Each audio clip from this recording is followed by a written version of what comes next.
Welcome to business breakfast show. Global markets ప్రస్తుతం బలహీనంగా trade అవుతున్నాయి. సౌత్ కొరియా, నార్త్ కొరియాల మధ్య ఇంకా టెన్షన్స్ పెరుగుతున్నాయి అన్న వార్తలు కొంత సెంటిమెంట్ ను దెబ్బతీస్తున్నాయి, గ్లోబల్ మార్కెట్ సెంటిమెంట్ ను. అలాగే మన మార్కెట్స్ లో నిఫ్టీ సున్నితమైన 5800 కు దిగువన క్లోజ్ అయింది నిన్న.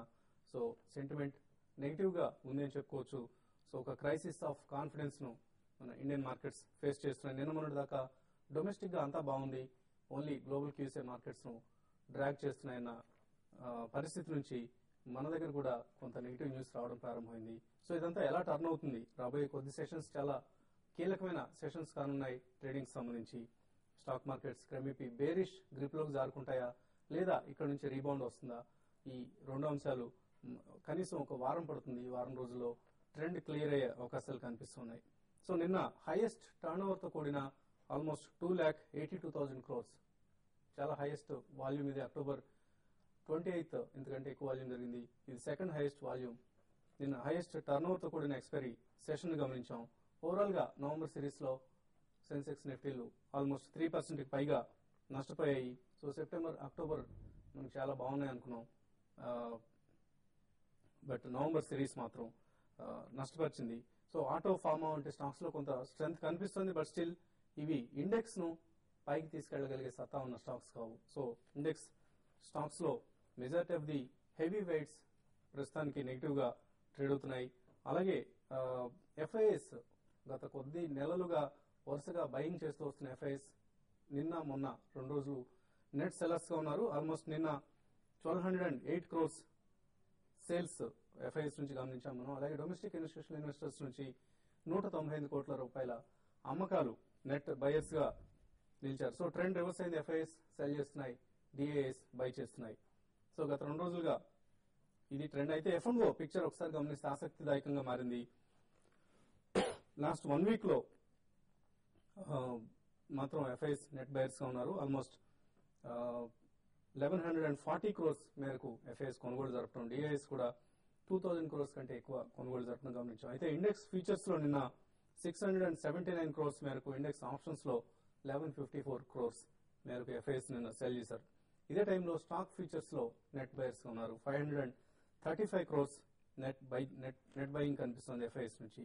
సో లాస్ట్ 8 days లో స్టాక్ ఫీచర్స్ లో 3,285 crores మేరకు ఎఫ్ఐఎస్ బై చేశారు.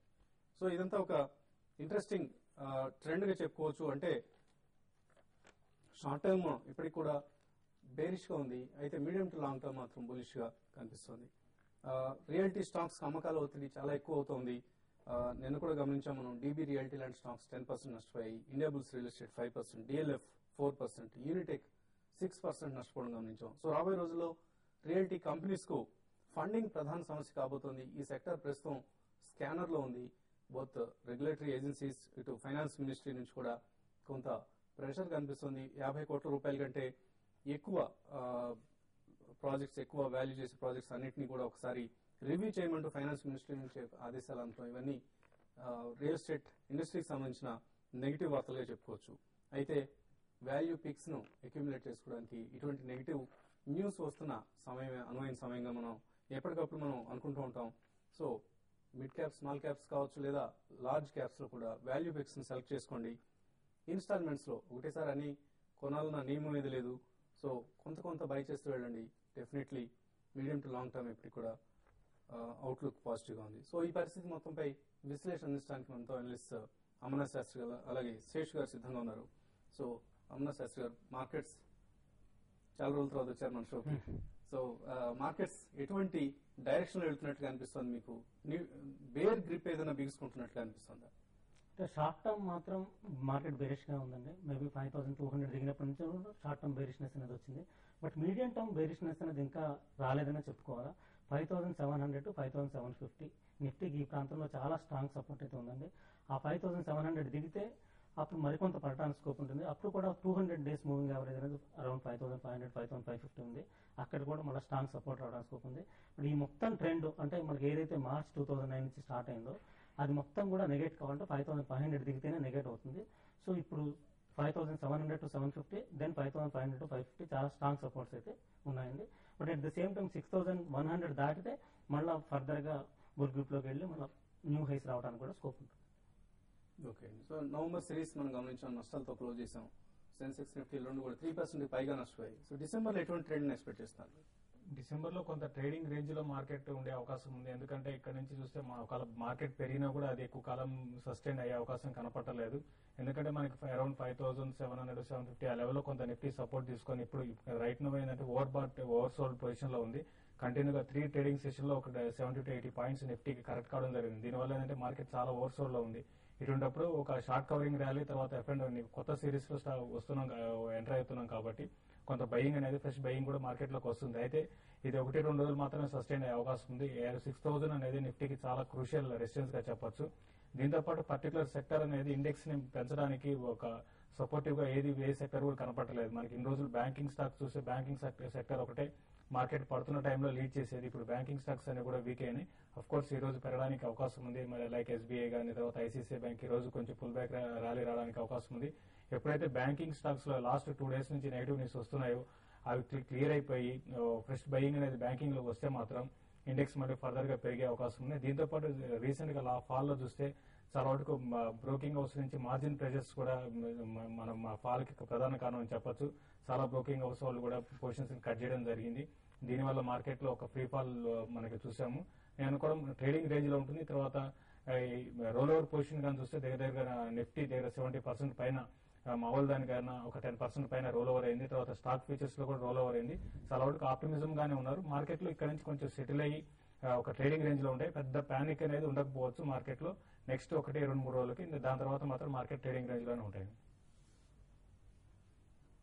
ఓకే అండి, అలాగే స్టాక్స్ టు వాచ్ లిస్ట్ లో SKS micro finance, Kingfisher airlines, Suzlon ఇవన్నీ న్యూస్ డ్రివెన్ స్టాక్స్. సుజలాన్ తీసుకుంటే ఆర్ఈ పవర్ కంపెనీ సబ్సిడీ ఏదైతే ఉందో ఆర్ఈ పవర్, దీనికి 48 విండ్ టర్బైన్స్ సంబంధించిన ఆర్డర్ వచ్చింది అన్న వార్త, ఒక పాజిటివ్ వార్త కనిపిస్తుంది. అలాగే ఎస్కేఎస్ మైక్రోలో నెగిటివ్ న్యూస్ ఉంది. ఐఆర్డిఏ ఈ company SKS micro finance borrowers కు పాలసీస్, ఇన్సూరెన్స్ పాలసీస్ ఏవైతే అంటగట్టారో వాటికి సంబంధించి ఐఆర్డిఏ ప్రస్తుతం ఇన్స్పెక్ట్ చేస్తోంది అన్న, రివ్యూ చేస్తోందన్న వార్తలు వస్తున్నాయి. సో ఇది వరుసగా ఎస్కేఎస్ మీద వెలువడుతున్న నెగిటివ్ వార్తల పరంపరలో ఇది కూడా ఒక భాగంగా మనం అనుకోవచ్చు. అలాగే ఎల్ఐసి హౌసింగ్ ఫైనాన్స్ కొంత రీబౌండ్ అయ్యే అవకాశాలు కనిపిస్తున్నాయి. న్యూ సీఈఓ అపాయింట్ అయ్యారు. కంపెనీ ఫండమెంటల్స్ ఎటువంటి స్ట్రెంత్ లేదు, కేవలం ఒక ఇండివిజువల్ చేసిన చిన్న అవినీతి పనికి మాత్రమే ప్రస్తుతం ఆ స్టాక్ కు చాలా సెల్లింగ్ ప్రెషర్ ఎదురైంది. అలాగే కింగ్ ఫిషర్ ఎయిర్లైన్స్ లో restructuring of debt, almost 1360 crores debt ను రీస్ట్రక్చర్ చేస్తున్నారు, ఈక్విటీగా మారుస్తున్నారు. ఇది పాజిటివ్, కొంతవరకు పాజిటివ్ ఇంపాక్ట్ చూపించే అవకాశం ఉంది. సో ఇవన్నీ స్టాక్స్ టు వాచ్ లిస్ట్ లో ఉన్నాయి. ఘంటసాల నుంచి రంగారావు కాలర్ లైన్ ఉన్నారు. రంగారావు గారు నమస్తే అండి. నమస్తే, చెప్పండి రంగారావు గారు. CCL products 330 కొన్నానండి. సీసీఎల్ ప్రొడక్ట్స్ 330 కొన్నాను. దివాన్ హౌసింగ్ 325 కొన్నాను. అది ఎంచుకోవచ్చా అదేంటి వెనక్కి నడుస్తున్నాయి? ఓకే అండి, Dewan housing and CCL products. CCL products అయితే మీకు ఇప్పుడు ప్రస్తుతం అయితే కొంత కరెక్షన్ ఉంది. 380 వరకు వెళ్ళి ఇప్పుడు కరెక్షన్ జరుగుతుంది. మేబీ ఈ ప్రాంతంలో 255 ప్రాంతంలో చాలా స్ట్రాంగ్ సపోర్ట్ అయితే ఉందండి. ఇక్కడ మీరు ఇక్కడైతే అమ్మకండి, మీరు హోల్డ్ చేయండి. మళ్ళీ కొంత పుల్ బ్యాక్ అయితే రావడానికి స్కోప్ ఉందండి. పుల్ బ్యాక్ వచ్చినప్పుడు మీరు అమ్ముకోవచ్చు. మేబీ ఈ pull back even new hike కూడా తీసుకెళ్ళవచ్చేమో అన్నట్టుగా అనిపిస్తుంది. బట్ డెఫినెట్ గా ఈ రేంజ్ లో మాత్రం అమ్ముకోకండి. మీకు 300 to 315 range very soon maybe ఈ మంత్ లో రావడానికి ఆస్కారం ఉందండి. దివాన్ హౌసింగ్ గురించి అడిగారండి. దివాన్ హౌసింగ్ అయితే రీసెంట్ గా కొంత స్టాక్ హై నుంచి కొంత 10% దాకా 1 వీక్ లో 10% కరెక్ట్ అయింది. నిన్న మరి ముఖ్యంగా 7% దాకా కరెక్ట్ అయిందండి. ఈ ఫండమెంటల్స్ స్టాక్ అయితే నాట్ బ్యాడ్ అని చెప్పొచ్చు. ఫండమెంటల్ గా చాలా స్ట్రాంగ్ ఉందని చెప్పొచ్చు. అయితే ఇప్పుడు రీసెంట్ గా మార్కెట్ లో చోటు చేసుకున్న అంశాల వల్ల ఏంటంటే ఈ స్టాక్ మరి బాగా కరెక్ట్ కావడం జరిగింది. మీరు కరెంట్ అవర్స్ లో మీరు ఆల్రెడీ ఇన్వెస్ట్ చేస్తుంటే మాత్రం హోల్డ్ చేసుకోండి. ఇప్పుడు లాస్ బుక్ చేసుకుని ఎగ్జిట్ కమని సజెస్ట్ చేయను. కొంతకాలం స్టాక్ ఈ లెవెల్లో ఓవర్ అయ్యే అవకాశం ఉంది.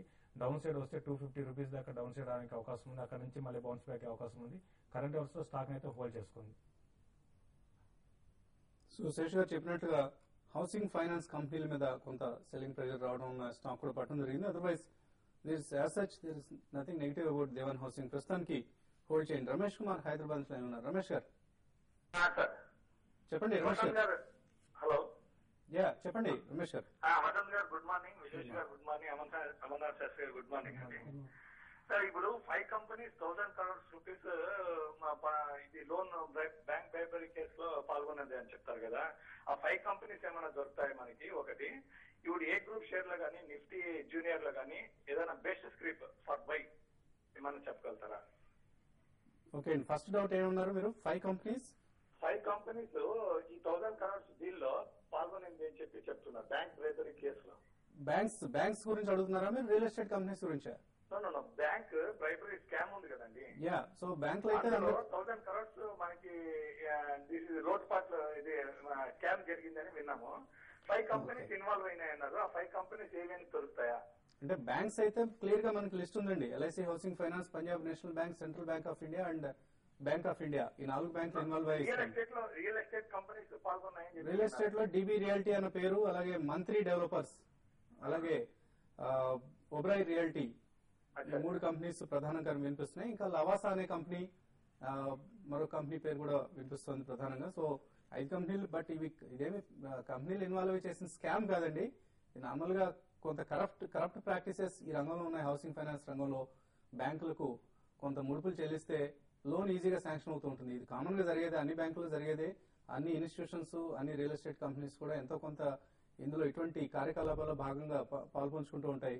బట్ ఇది అంత మనం అనుకున్నంత దీన్ని కొంచెం ఎక్కువగా అవుట్ ఆఫ్ ప్రపోర్షన్ అంటాం మనం, అవుట్ ఆఫ్ ప్రపోర్షన్ బ్లో చేసిన వ్యవహారం ఇది, స్కామ్ అయితే కాదు. So don't worry about too much about these companies అండి. సో ఇప్పుడు చిన్న బ్రేక్ తీసుకున్నాం. బ్రేక్ తర్వాత మరిన్ని కాల్స్ తీసుకున్నాం.